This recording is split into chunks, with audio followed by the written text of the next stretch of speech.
אז הסרט החדש של צווי הנינג'ה, צווי הנינג'ה טירוף המוטנטים, יצא לקולנוע. ואני האמת הגעתי בציפיות די גבוהות.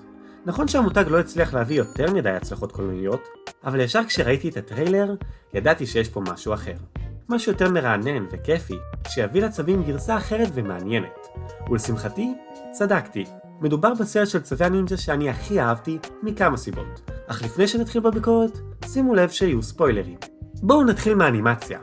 נראה שמאז שספיידרמן מימד העכביש יצא, אולפני הסרטים רואים אנימציה בצורה קצת אחרת, ומבינים שיש להם ביד כלי מדהים, שיכול ליצור כל כך הרבה דברים שלא ניתן להביא בלייב אקשן. והשינוי מורגש לאחרונה לטובה בסרטים חדשים, וגם בסרט הזה. האנימציה נראית ממש מגניבה, וממש מתאימה לסגנון של חוויית נוער בניו יורק, ומרגישה כמו סוג של שרבוטים במחברת מצד אחד, אבל גם מביאה מלא צבעוניות וסגנון שלא רואים בדרך כלל בסרטי אנימציה שנראים יותר נקיים וברורים. ופה, כמו שם הסרט, יש טירוף.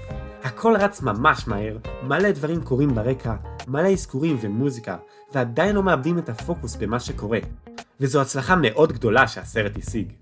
מבחינת הדמויות, יש פה את הדמויות הקלאסיות שאנחנו מכירים. לא ניסו לשנות את האופי שלהם בצורה יותר מדי קיצונית כמו שעשו בעלייתם של צווי הנינג'ה. מספלינטר קיבלנו מעין גרסת אמצע כזאת בין המאסטר הרציני שרואים בדרך כלל, ולבין הספלינטר המצחיק והמוקצן הצד השני בעלייתם של צווי הנינג'ה. ומקבלים דמות ממש טובה שיש לה את הרגעים הרציניים שלה, אבל גם את המצחיקים.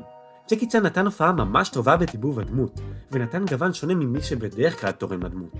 הצבים עצמם מרגישים כאן באמת כמו בני נוער, ובסרט רואים בעיקר את התשוקה שלהם להשתלב בעולם של בני האדם. וזה אחד מהדברים העיקריים שהם עוסקים בו במהלך הסרט. והמסר שמנסים להעביר, שיעריכו אותם ויקבלו אותם בזכות זה שהמטרה שלהם תהיה לעשות טוב, ושהיא לא להיות מקובל, כי את זה אפשר לקבל בזכות הטוב שלך. ובסוף הם גם מקבלים את זה, וממש מעניין לראות לאן יקחו את זה בהמשך. הדמות של אפריל הוסיפה לסרט, ולא הרגישה לא נחוצה, והשתמשו בדמות שלה מעולה ובצורה מצחיקה. הסרט מלא בהמון דמויות, וכאן יש בעיה קטנה. אנחנו רואים בסרט שני נבלים עיקריים, שאחד מהם היה מוצלח יותר, שזה סופרפליי, והשנייה הייתה טובה, אבל מרגיש שאיבדנו אותה לקראת סוף הסרט, ולא ממש הבנתי את הפואנטה שלה, ואני חושב שהיא לא כל כך הייתה הכרחית. אבל חוץ מזה, הישג גדול של הסרט זה לשלב כל כך הרבה דמויות מוטנטים שונות ויצירתיות בצורה ממש טובה. במיוחד בסצנות האקשן המהירות, הם השתמשו בכל הדמויות ומה שיש להם לתת בצורה ממש טובה וזורמת, שלא גרמה לנו לאבד את הפוקוס.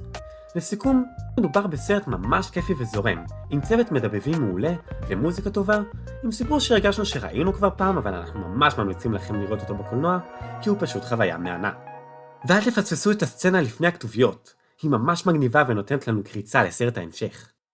אז זה הכל להפעם, כתבו לנו בתגובות מה אתם חשבתם על הסרט, ואנחנו נתראה בפעם הבאה.